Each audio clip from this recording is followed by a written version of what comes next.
Bonjour chers amis, j'espère que vous allez très bien. C'est parti pour une nouvelle vidéo.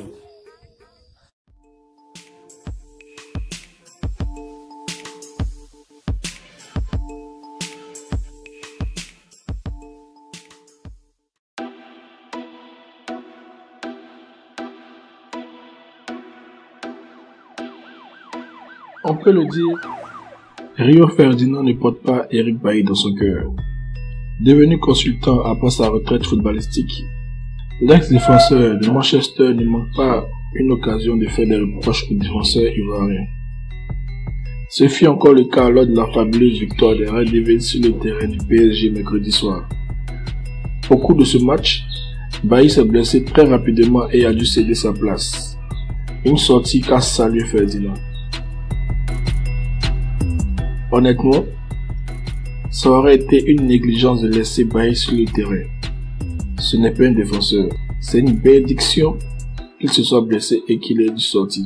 À lâcher l'ancienne gloire des Mancuniens sur BT Sport à l'endroit de Bailly. Pas sûr que ces deux-là partent un jour en vacances ensemble.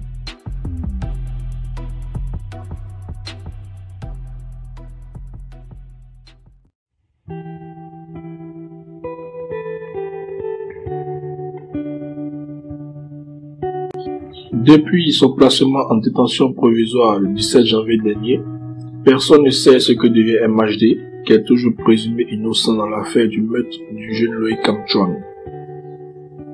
Néanmoins, ses chansons continuent de tourner sur les radios et les plateformes musicales, ce qui a permis au rappeur d'être certifié single d'or avec son morceau Bébé en featuring avec Dadju.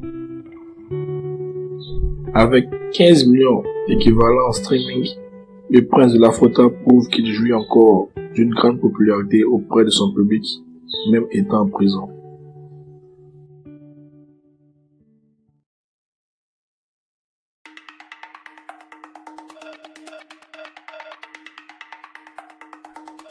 Le pasteur Alf Luko, patron de l'église Alléluia Ministry, a présenté ses excuses à l'opinion publique pour la déformation des faits concernant la résurrection d'un corps. Ce fut au cours de l'émission Power où l'homme de Dieu a reconnu, avant de s'excuser, que le ressuscité était bel et bien vivant avant d'entrer à l'église. Avant d'entrer dans les locaux de l'église, le cercueil a commencé à bouger, ce qui signifie que la personne était en vie. L'homme qui se trouvait dans le cercueil n'était pas mort et n'a jamais été à la morgue.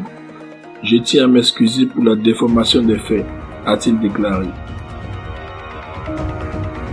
Rappelons que l'État sud-africain, suite à ce buzz de mauvais goût, avait déclaré par la voix de son président qu'il avait fait la chasse aux faux pasteurs. Certainement que c'est ce qui l'a poussé à dire la vérité.